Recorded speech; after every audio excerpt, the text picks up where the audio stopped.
Somebody, okay, there we go.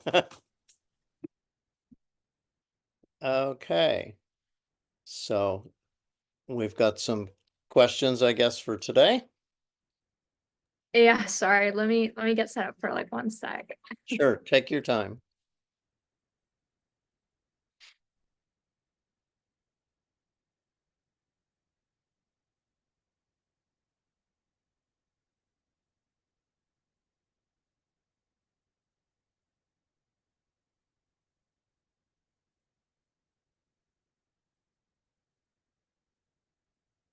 Okay.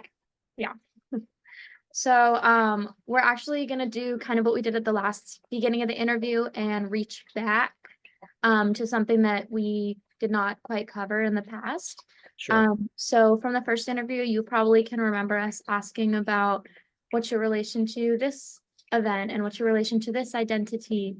Um, so we would also like to ask, what is your personal relationship to the Holocaust?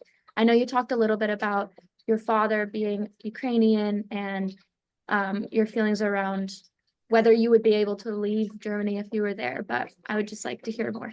Sure. It's very complicated. So I was born in 1946, 1 year after the end of World War II. And I've been thinking about, did my parents really talk about the Holocaust when I was a young kid? I knew about it, but I remember what really impacted me. I think I was about 12, and I read Exodus by Leon Uris, that novel, and it really began to hit me about the what the Holocaust was all about.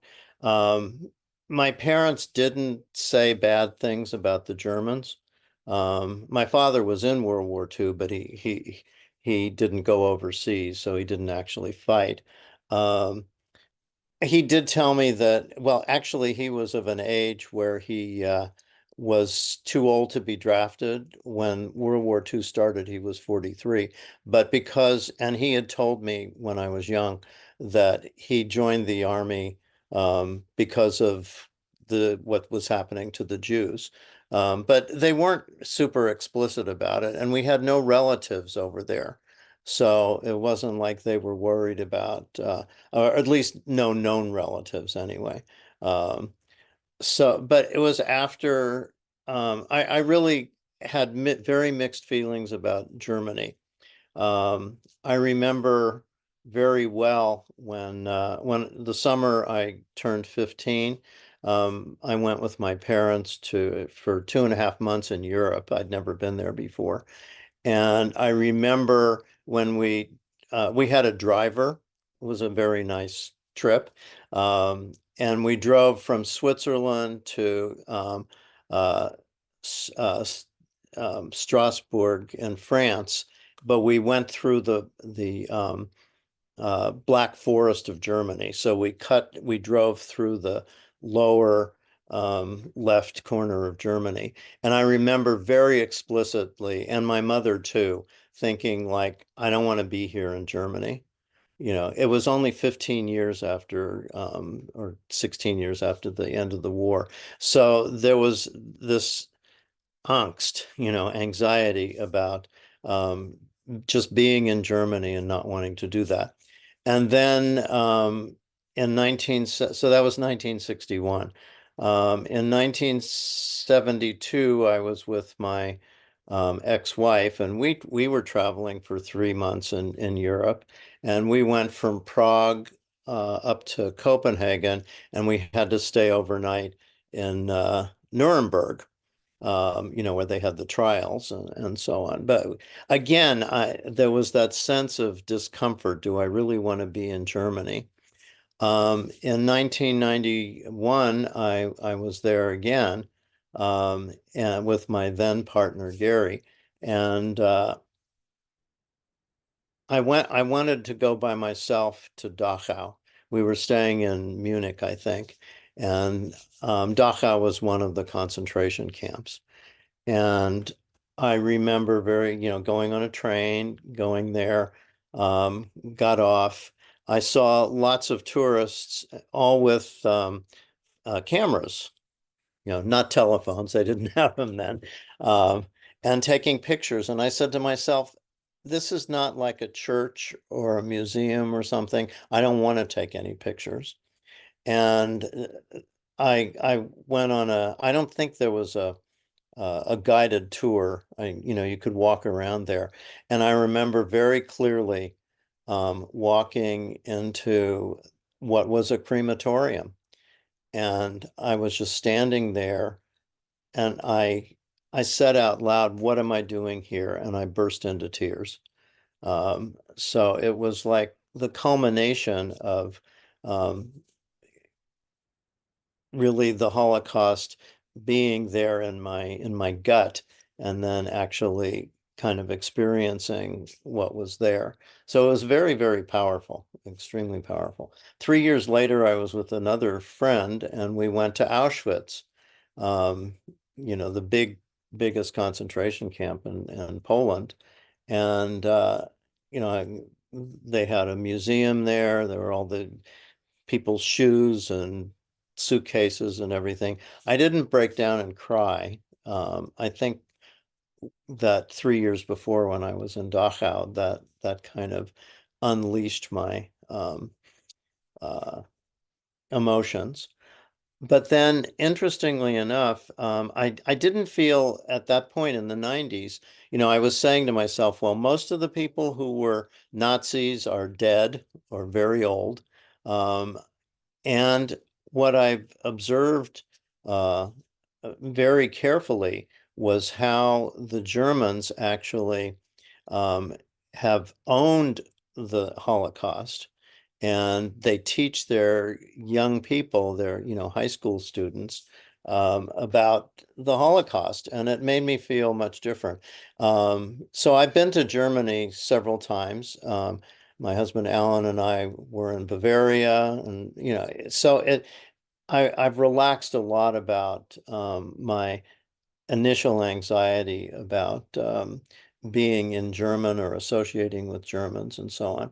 And actually, interestingly enough, in 2017, we went to South Korea and Japan, and we were also taking a guided tour in each town.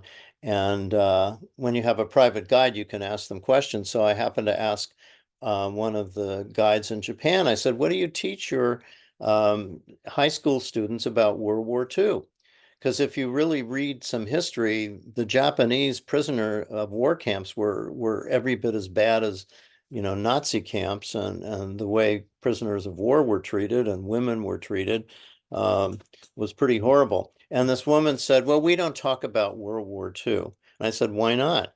Well, we don't want the uh, not the king, but the what's the Japanese, the emperor, to be put down and that kind of stuff. So as much as I like Japanese people, and I do, I felt like there's a difference between how the Germans have dealt with their history and how the Japanese have dealt with their history. So, I still feel, and then the whole thing now with Israel and Gaza, that brought up again the initial reaction of the Israelis to the attack by Hamas. It just made sense to me. The psychology of Israel, the underlying psychology, is the Holocaust. I mean, that's why Israel was created. And the gut reaction again is nobody's ever going to do this to us again. Now, that doesn't mean that I support what's happened since, but that initial reaction of fighting back, when you read so much about how there was little that the Holocaust victims did to protect themselves. Not that there wasn't some, but so that feeling of it's embedded in the psychology of Israel and Jews who are descendants of Holocaust survivors, that no, this can never happen to us again. So the Holocaust, and then when these days with anti-Semitism, you know, can I say that I'm scared that there's going to be another Holocaust? Probably not, but you never know, this country is torn right now. And the anti-Semitism that's emerged after the Israeli reaction to the war or to the attack, it's just anti-Semitism has been there for millennia, and so it's you never know. Now, fortunately, I grew up in San Francisco where I didn't feel, a prejudice against myself being Jewish. So, but because of the Holocaust, you have to be, cautious. And again, when there's a dictator like Hitler, who is a convincing person, and I put Trump in the same box as Hitler. How much can he convince people that gay people or immigrants or Jews can be, um, are to be eliminated? So it was probably the most profound experience in history, the Holocaust. So trying to minimize it or ignore it is absolutely wrong. Um, but to go through life terrified is, I think being cautious and observant is important, but to be terrified probably isn't right either.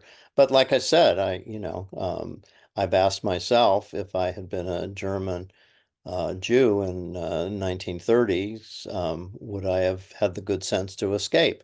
I don't know. And I think all of us, whatever our if somebody's transgender or gay or lesbian or um, immigrant or whatever, there is that possibility. It's a horrible thing to think about that could happen here, but there is plenty of prejudice in this country. So, okay, I'll be quiet after all that. Does that Yeah, answer? no, I really appreciate your response, especially because my background is German Jew. So I really resonate with what you had to say there. Thank you. Yeah, welcome. I have a little follow-up question before moving on to the next questions, which are of a slightly different topic. Okay. I'm wondering if do you think that if you would visit the Auschwitz or other places these days, would you feel differently? And if so, in what ways? Yeah, well, like I said, when I did visit Auschwitz in 1994, um, and also I had been in 1993, I was in Washington, D.C. It was, I think, a month after there was actually a big gay pride or gay rights um, movement demonstration in Washington, D.C. But it was also a month after the Holocaust Museum in um, Washington, D.C. was open, so I went there. So I guess what it did, and part of that museum, if you're ever in Washington, D.C., I would certainly recommend seeing it. They had recordings of Holocaust survivors.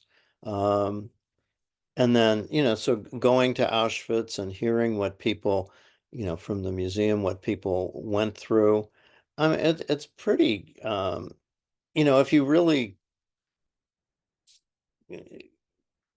empathize with that and really think about it, it's hard not to be moved, terribly moved. Another place I visited back in 2017, and I'd been there before, was the uh, museum in Hiroshima, where the first atomic bomb was dropped, and thinking about what those people went through. And I'm not saying that that was definitely the wrong thing, because first time I was there, it was 1965, it was 20 years after the atomic bombing. And then on the way home from that trip, we went to Pearl Harbor in um, Hawaii and saw what happened there, to the Americans that the Japanese did.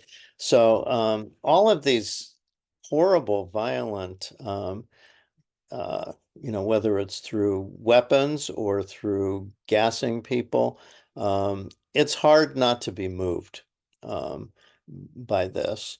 And you can be an observer and look at the museum exhibitions and that kind of thing. But if you really like, I think the best descriptor was when I was in Dachau and just fell apart, you know. But I don't know if that answers your question, Elizabeth, but it is possible to go to these places and be an observer and a learner. But then if you put yourself in that place, I think it's very, very, and there certainly would be people, um, particularly children of survivors, who may have, their parents may even have been at Auschwitz, that they couldn't go. That it's just eats at them. Um, but it's also, I guess the big question is what can I learn from being here? And that's the question. Certainly you can't undo it, but you know, there are these Holocaust deniers. You've probably heard of that, these people who deny that the Holocaust even happened. And so what can you do to support the fact that this happened and that you never want it to happen again?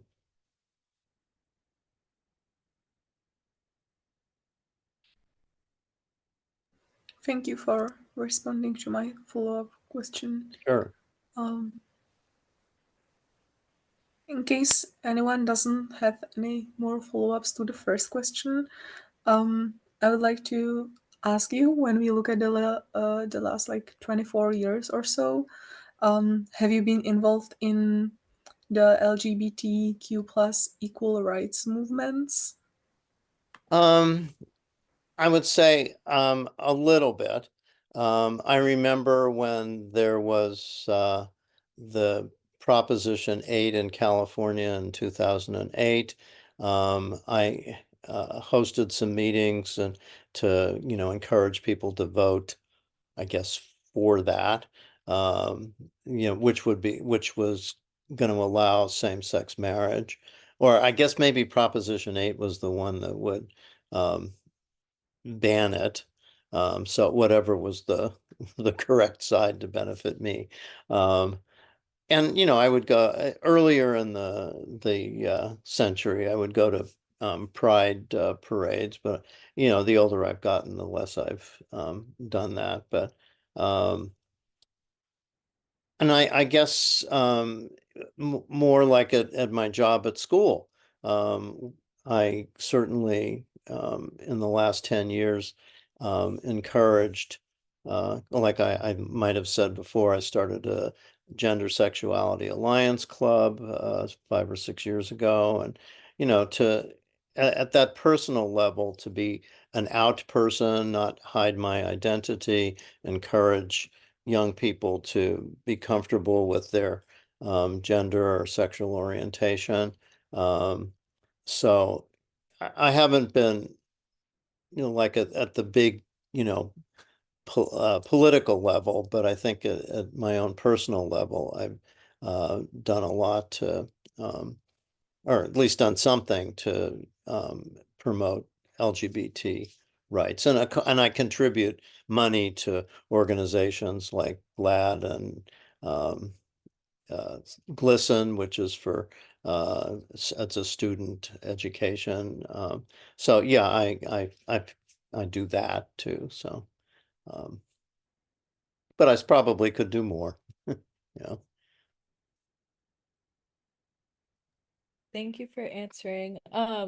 Kind of along the same lines, I was wondering if you could address your thoughts on like legislations and policies like Don't Ask, Don't Tell and the Defense of Marriage Act. And then if you could talk about where you were when the Supreme Court ruling on marriage equality was passed.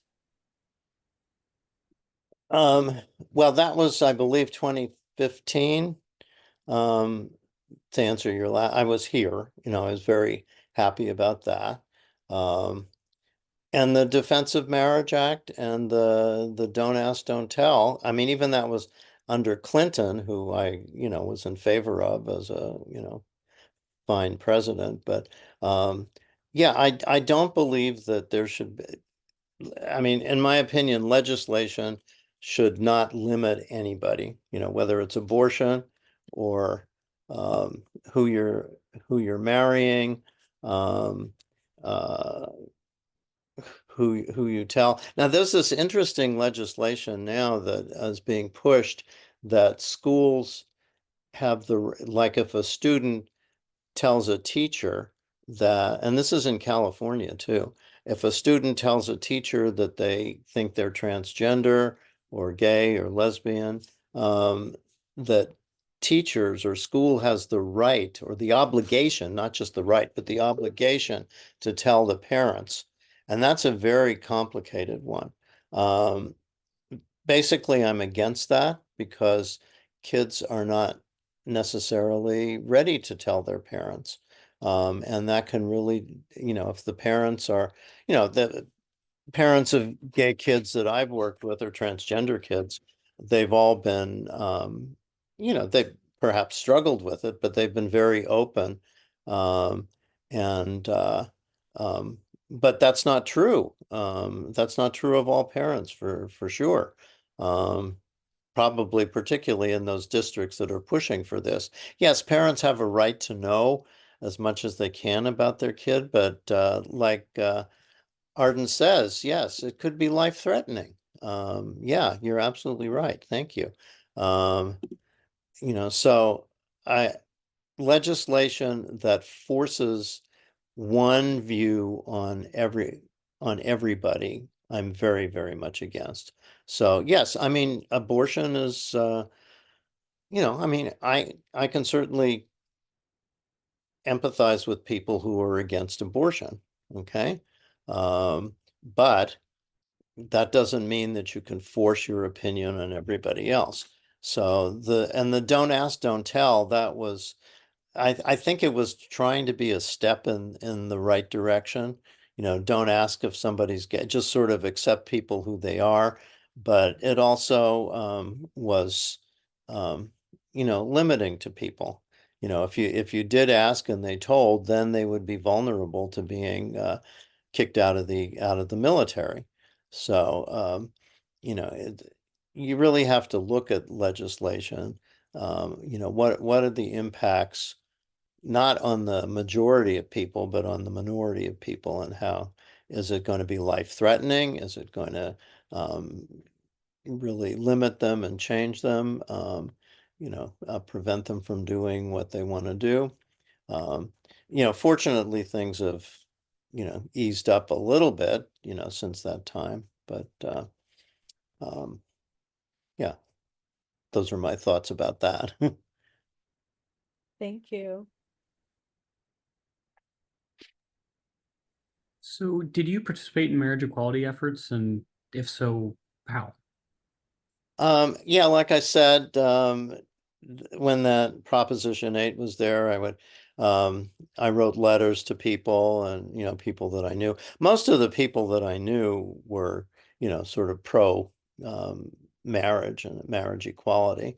I probably could have done more. I wasn't out there, ringing doorbells and stuff like that. So, um, but, and unfortunately, that Prop 8 passed. Um, I believe it did the wrong thing. It was 2008 was a difficult election because I was thrilled that Obama won, but then at the same time we heard the Prop 8 pass, so that had banned same-sex marriage and in California.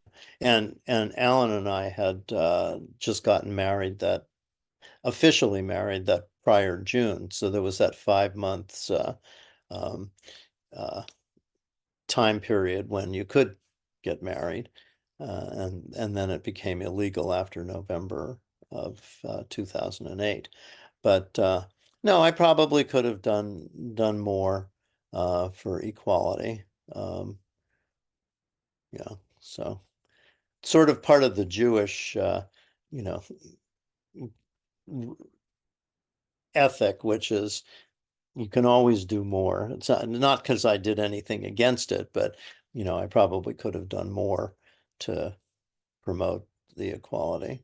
But also, like my friends, whether they're straight or gay, I didn't worry about convincing people that, I knew. So in my immediate or, large circle of acquaintances and friends, it wasn't a big issue. But, how do you change somebody's mind who lives in South Carolina or something like that? That's not to be prejudiced against South Carolina Carolinians, but you know what I mean. People in parts of the country who are much more against marriage equality. I have maybe just a brief follow-up. The rabbi wanted us to, ask also about the people who decided to not do any kind of activism or any kind of protest, who were still in the LGBTQ community. Did you know anyone who did that, or even people in the LGBTQ community who were opposed to marriage equality for some reason? And could you speak to that at all? Yeah, well, I don't know anybody who was opposed to it. I do know, I do have friends who never got married, interestingly enough, and have been together for maybe 30 years or more. That I didn't understand when it was possible. Why not get married? But, that's true of straight people these days, um, people have kids and don't get married even. Um, but as far as yeah, there probably were people that didn't actively engage in marriage equality and LGBT rights. Um, I guess it's a very personal, sort of a personal decision. Some people are motivated to um, participate in protests. It may have something to do with age as well, not necessarily, but I mean, I remember when I was in college at Berkeley during the 60s, and I would go to protests all the time, anti-war protests. I felt um, very threatened because I was at the age when I could be drafted and so on. Um, and but I didn't have a job. I could find time when I was at school. So I think, people, depending on if they have families and jobs and what kind of time they have, um, uh, if they're dealing with anything else besides the political issues, whether they get involved. I mean, there's certainly plenty of anti-Trump people who probably sit there and don't do anything, um, or you see when you look at demonstrations, it's interesting to look at the size of demonstrations in the United States and in other countries. Often in other countries, they're larger groups of people that amass, um, and maybe not so much in the United States. So it's a very interesting question to think, what motivates somebody to do everything that they can for an issue. Um, and sometimes it takes being personally threatened. You have these um, anti-gun groups like the Sandy Hook, when the children were murdered there in 2012. And if you've been personally impacted by something, you may be, if you've had like Black Lives Matter, if you happen to be black and your child was murdered by a policeman, I think that motivates people to, um, be more actively um, protesting, But it's a very interesting question. But yeah, so I'm sure that I could go through my list of friends and say, yeah, I don't think they did anything. It's not that they were against it. I don't think anybody was against it, but didn't take the initiative to join a group that was actively doing things. And with the AIDS epidemic too, there were people, ACT UP Now, I think, was a major group that started in New York that was, you know, protesting and demonstrating for legislation to mandate medical research and things like that. So, yeah, so there are people that just that have that built in them that, this is so important to me, I'm going to do something about it. And then there's lots of people that are just more sit back and let somebody else do it. Thanks for your response. Yeah, sure. No, your questions are wonderful. I mean, they really make me think about these things. So I had a few questions as well. If Sure. any, what are your concerns regarding the hard-won legislation and the current Supreme Court? And from your perspective, is there anything that we can do? And how does the congregation play a role? Okay, that's a good question. Well, I'm very concerned about the current Supreme Court with the conservative appointments by Trump.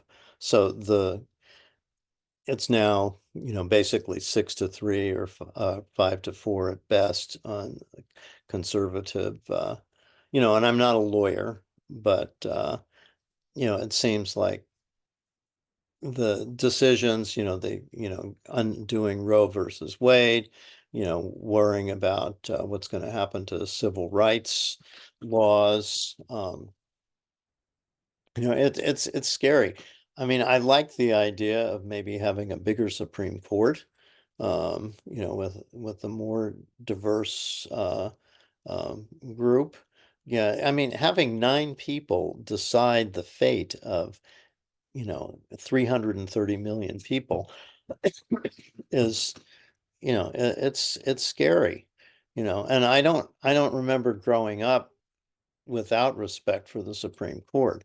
But, just in these last, 5 or 6 years, it's been, really worrisome, undoing, well, sometimes previous laws do have to be undone, like the 1896, and I can't remember, it was about black people. Oh, that you could have equal rights but be different, but it didn't work, and they undid that with Brown versus Board of Education in 1954. Um, so, it doesn't mean that they can't change, a law, but just the conservative trend or the conservative bias, really worries me. What was your question about the second half of the question? It was, what does Shar Zahav have to do with anything?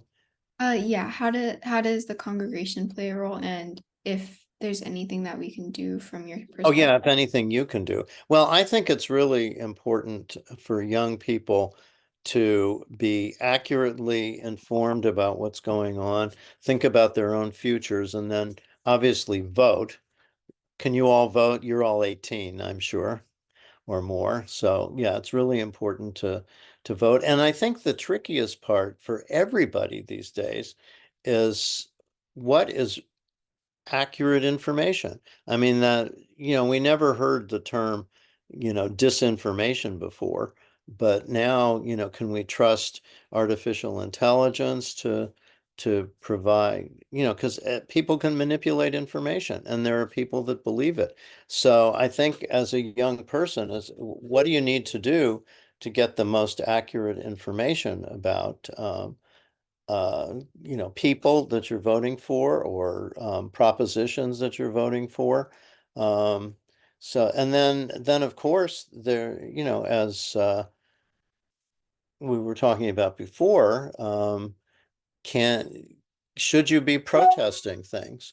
Um, you know, actually putting your body out there and go in demonstrations.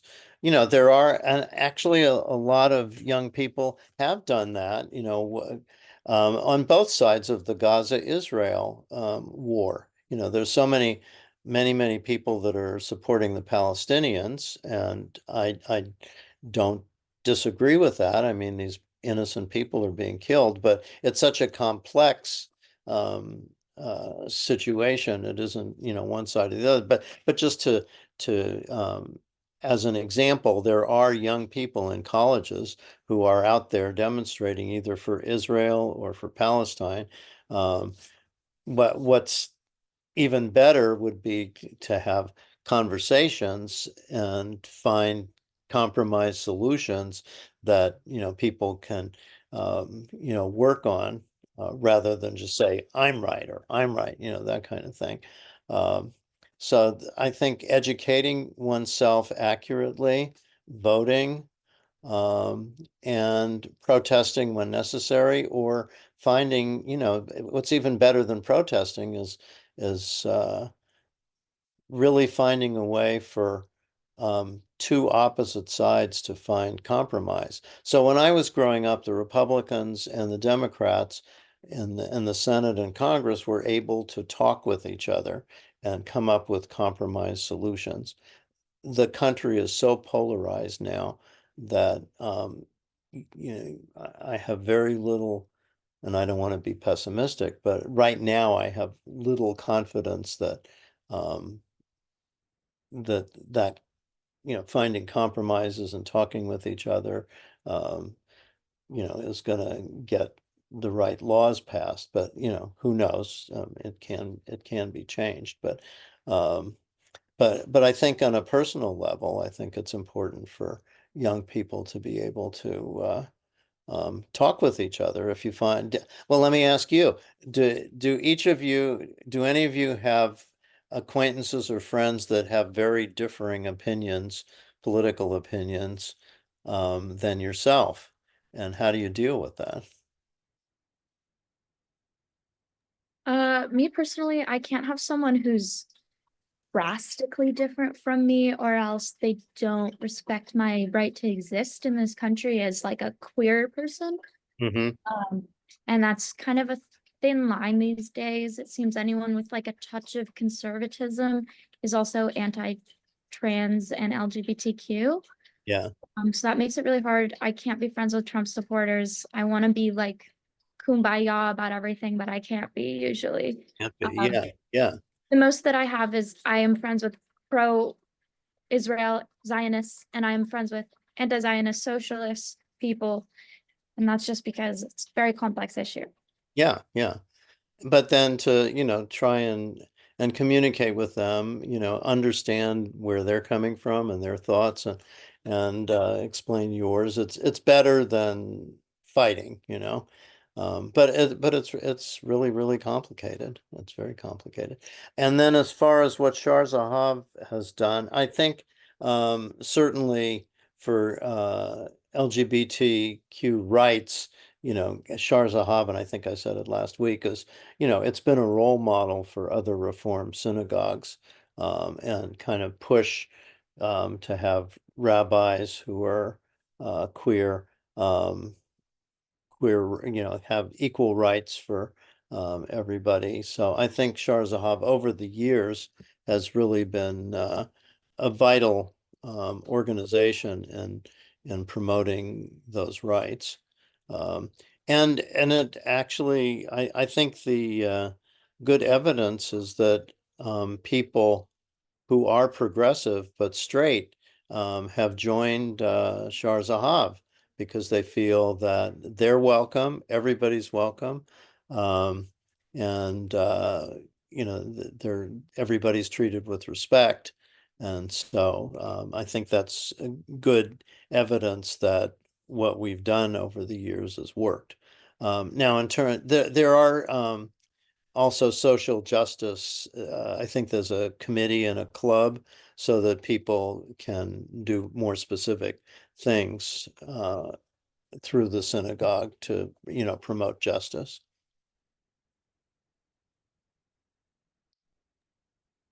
Thank you so much for sharing.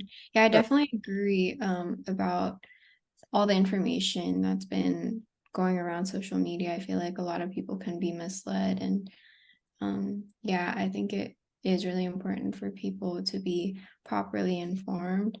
I actually had a question about that. What would you suggest? Like, how would you Yeah. determine what information is Yeah, actually that's a really it's an excellent question, and I'm not sure I know the answer. I mean, I trust certain, um, you know, television stations and, like NPR and, but I think, doing enough research, Googling, the question, probably, you could all Google who can I really trust for information, and see what comes up. No, I think it's a profound question these days because things can be hacked and tampered with, and even accurate media sources like some newspapers and some television um, channels will you trust them, but then somebody could hack into them, and it's you want to look at what are the facts, I mean, because like Trump will say, just completely lie about things.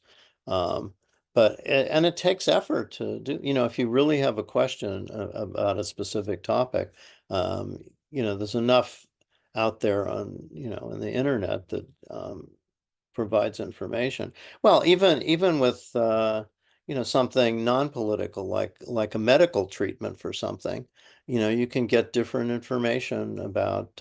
So somebody has ADHD. What are the best treatments for that? And you have some people that say one thing and other people say something else. You look for scientific data. Then there's the people who are anti-vaxxers. What's the source of their bias against vaccinations, and what are they relying on? But I think, your question is terrific, actually. It's like, how do I really answer this for myself? And it takes time. I mean, you'd like to read one thing. I mean, like the conservatives, Republicans all look at Fox News, and, I don't do that, but your news commentators sound like they're valid and they're making, um, reasonable statements if that's what you're listening to. So it just, to me, it takes effort, and you can't find the truth about everything. But if there's some topic that you're really, I really need to know about this, and what are the scientific evidence, what's the facts, and there's enough, I think, websites on the internet that are reliable, but finding them is that's the tricky part. Yeah, definitely. Thank you. Sure.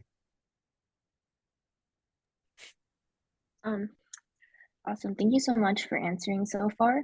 I did want to reroute back to gender and just like how your ideas and just like thoughts of gender has evolved throughout the years, because you had mentioned in the past like you didn't really understand gender, especially like as a kid, because like you didn't really care at the time. So we just want to know like how has that evolved as you've been developing as adult. Well, I think probably with women's rights movement in the 60s, I certainly became much more aware of gender and the way women were treated differently than men. Paid less, limited jobs, um, job opportunities. Women, if they were working, they would be nurses or teachers and or secretaries, and that was about it. I've always felt, and I think I mentioned it, very, very, very comfortable with women, and I think I've always treated women, as far as I can tell, with respect and so on. But yeah, I think, and when you think about what the stereotyping of both genders. I used to talk about this in our Teach Equity and Acceptance Club. The how gender really doesn't have to be binary. Because we can all have characteristics of what are the stereotypical characteristics of either gender. I think everybody should be, treated fairly. I wasn't aware of the unfairness as a young person, but that became much more obvious, as I say, with the uh, women's rights movements. Um, I think everybody doing the same job should be paid the same, and that kind of thing. Everybody should have equal opportunities, if they merit a particular job or a raise. It doesn't matter what gender they are. I don't care if they're transgender, because everybody's much more than just their gender. It's everything else about them that's important. Um, in some ways, I actually um, almost prefer women. No offense, Oliver, uh, but in the sense of, what would the world be like if women were the political leaders of countries? We've had some really good ones.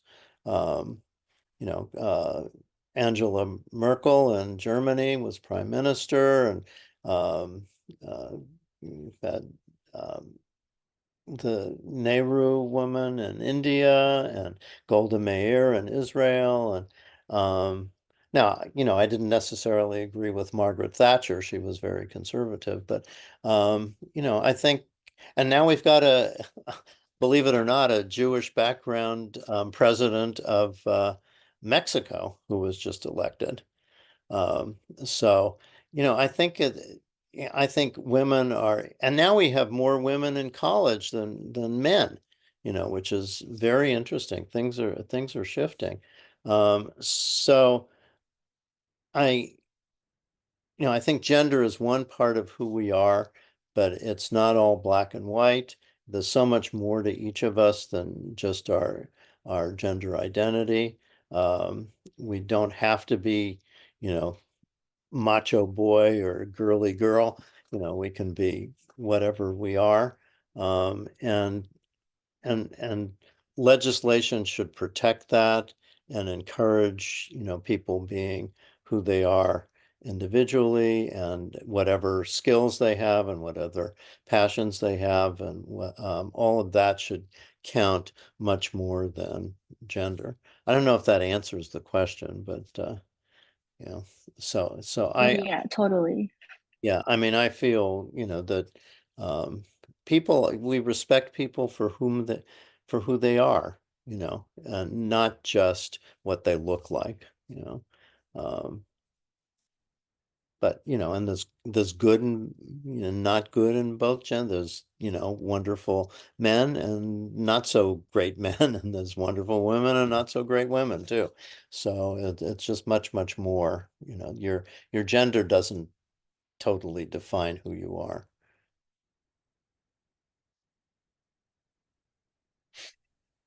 No, yeah, I totally agree. Thank you so much for your answer. Sure. I'm glad you agree. So we're at our last question, so feel free to take the rest of the time to answer it. Okay. Whoops.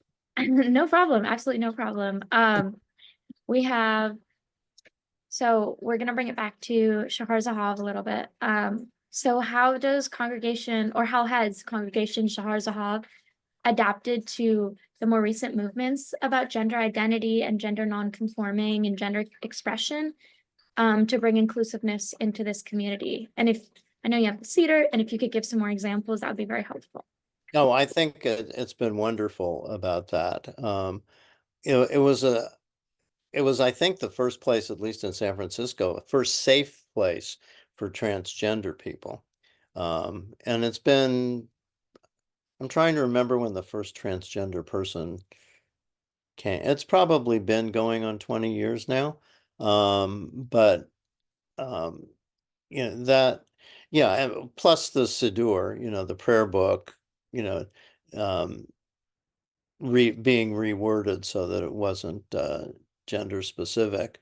But I think just the openness and inclusiveness has been um, amazing, and it wasn't always comfortable for um, everybody, I would say. They didn't know quite what to do with, okay, here's this man that's becoming transitioning to a woman, or a woman that's transitioned to being a man. And I think, I guess I can speak for myself. I mean, I I was able to make friends with some of these people and try to treat them just as they were. But there was part of me that, would have questions, but there's a kind of, I don't want to be too intrusive. And I just have, sort of questions of curiosity.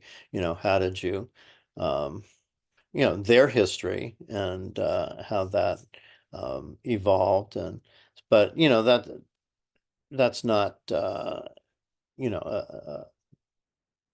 biggest deal. But the synagogue, I think this coming Friday is transgender um, Sabbath, or support Sabbath. So no, I think we've been very open about welcoming people, so that and I don't know about other synagogues. Now, other synagogues have been more open, other, at least Reform and maybe conservative synagogues, have been more open about including gay people.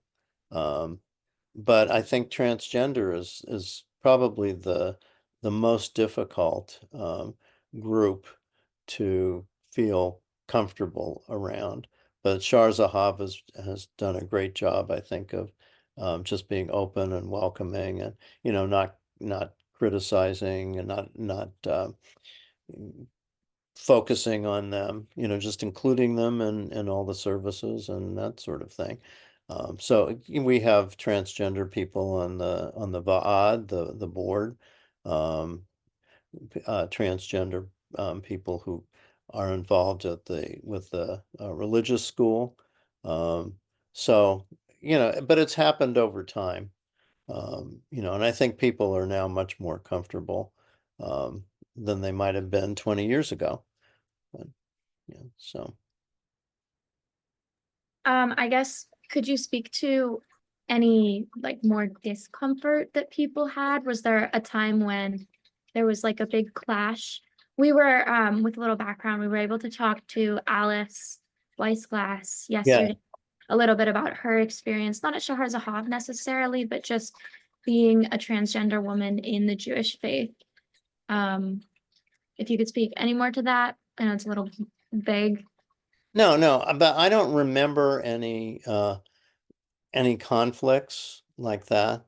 I mean, I don't even remember anybody saying, in a secret talk or something like, I wish we didn't have transgender people. I've never heard any of that kind of talk. Uh,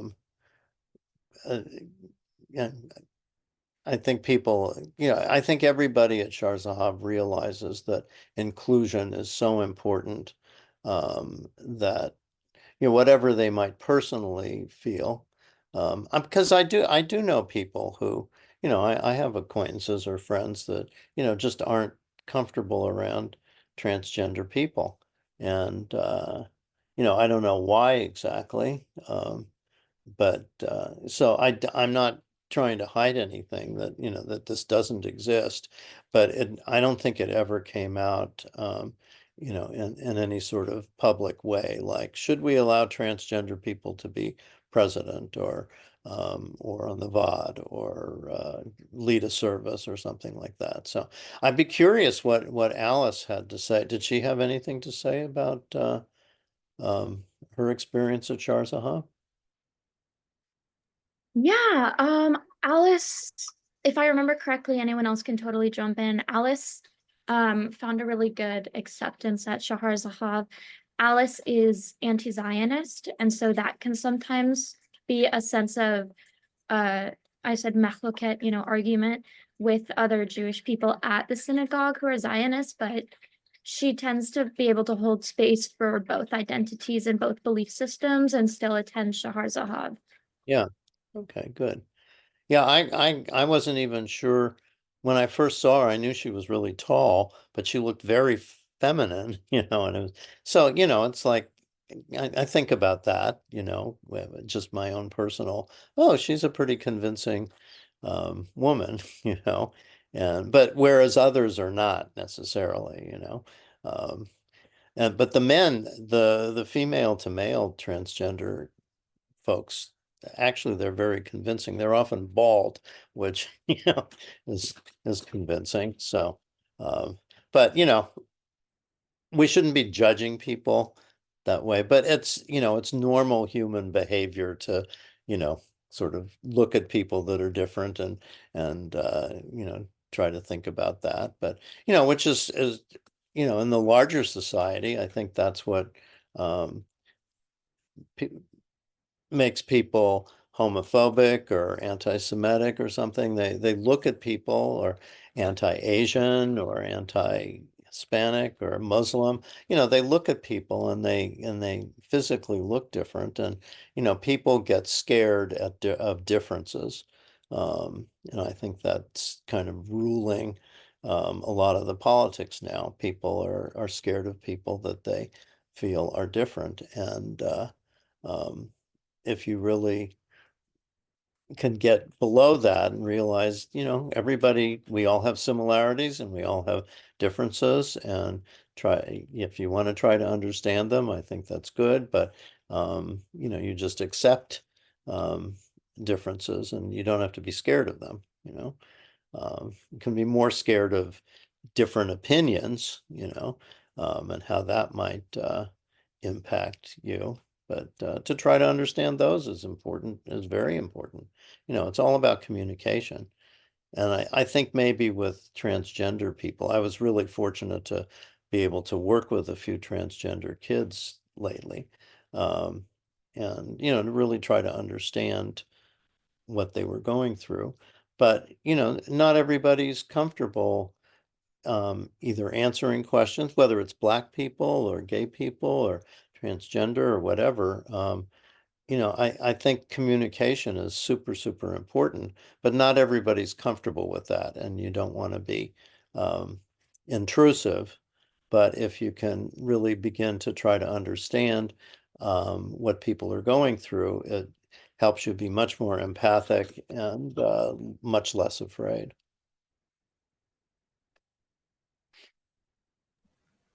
Thank you. Yeah, that's beautiful. Thank you for your time. I think this was really beautiful ending of our last Well, session together. thank all of you very, very much. I've really appreciated this. I think your questions, did you generate the questions as a team, or did Rabbi do that? Or yeah, but your follow-up questions are all very good too. But no, I hope you've learned from this, and I hope you've enjoyed hearing our stories, and yeah, so. And each of you has stories too, and the older you get, the more more complex and interesting those stories will be. So I'm curious, what each of you, let me ask you, Oliver, what do you want to do for a career, just out of curiosity? And I'm going to ask you all that just out of my own curiosity. So it's funny you mentioned that because I'm kind of trying to figure that out now. Okay. At first, when I got to USF, I had like a 10-year plan written out where I was going to be a bio major. I was already pre-med. I was going to go to college for 4 years, take a year off, take the MCAT, go to UCSF, become an endocrinologist, have my own private practice. And then pretty quickly that kind of folded. So I moved into psychology. At first, thought about becoming a clinical psychologist, but my sort of desire to do such has kind of changed and wavered over time. So now I'm not exactly sure what I'm going to do, but still figuring it out. Okay, good. Reese, how about you? What do you think you might want to do? So I'm actually a pre-med right now. Okay. I'm also really interested in research though. I do research at UCSF for Oh. immune research. So working with like CD4 cells, which has been really cool, really stressful. But I also agree with you, Oliver. Like there's been like a lot of bumps in the road, and like I've found myself questioning like what path to go, like where to go after grad, It's hard making these decisions when you're 20. Yeah. Yeah. Yeah, How definitely. about you, Erica? I actually came to the school as a bio major. And then I completely pivoted after my first year, and I've been a design major ever since. Oh, wow. And I think it was definitely the right move to make because I've always been a creative person. So Good. And sure. Elizabeth, I'm just doing this fast because we're running out of time. Elizabeth, what do you Yeah, want? I'm on a pre-vet track, and I've been on this track since I was like 3 years old, and I cannot imagine doing anything else. So veterinary medicine is my Okay, life. great. Well, good luck. And Yen? Oh, I'm just in the design and computer science department. Okay. And Arden? The current career goal is to be a forensic psychiatrist or psychologist and work with inmates in a prison. Wow, good for you.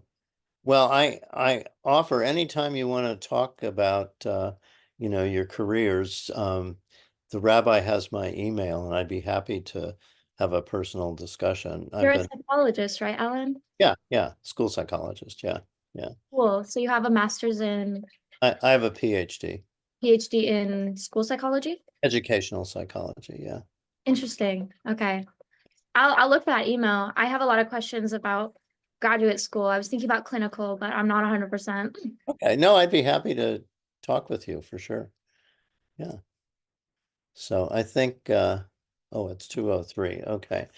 Yeah, I mean, I'm working with a student now who wanted to change her major. She's a junior at Cal Poly and a former student of mine. And she wasn't, she was in business and engineering, and the part of her that cared about people wasn't being developed or activated.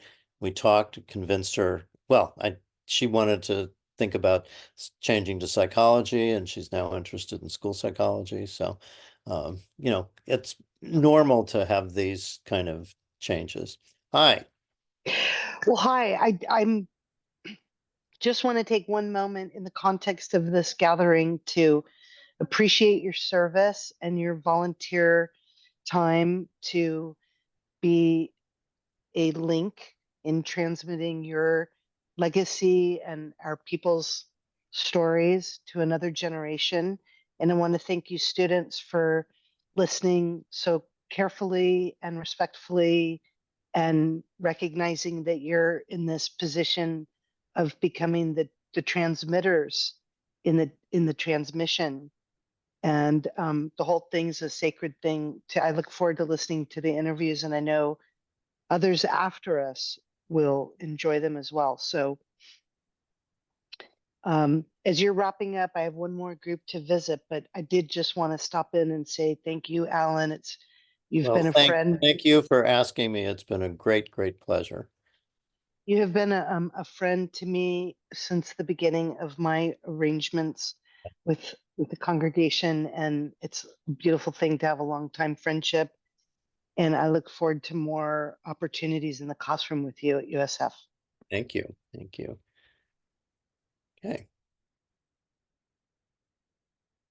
Good. So are we disappearing or? I think No. she's gonna visit the one more room Oh, and okay. summon us. Okay. And then we all disappear? Okay, well, we can stay on for. So I'm gonna come tomorrow. I understand there's a long session tomorrow. I'll be there 4 o'clock. Um, is everybody Elizabeth, are you in our time zone? Where are you? I'm currently located in Prague, so Oh, you're in Prague. Oh my yeah, God. What it's 11 o'clock at night there, huh? yeah, exactly. It's 11 p.m. Oh wow. I love Prague. I've been there 3 times, I think. Yes. Wow. If you visit next time, let me know. Okay, I will. It's a beautiful, beautiful city. Actually, the first time I was there was in 1972, and it was shortly after that failed revolution, and I've never seen a population so depressed. And then I was there again in 91, and everything was, it was right after the collapse of the Soviet Union, and it was very, very different. Um, but it's a beautiful city. I recommend visiting Prague for everybody. Where did you learn English? Um, since I was like 3 years old or so, I've been going to like language school for kids, and then we have English as one of the mandatory languages to learn, and then I went to like international like boarding high school. Yeah, Well, you do very well. Congratulations. thank I you. don't know anything in Slovakian or Prague. Anyway, okay. All right. Looks like we have to leave. Thank you again so much. And I look forward to seeing you all together tomorrow. Thank you so much. Thank you, Thank Alan. you. Thank you. Thank you, Ellen. Okay.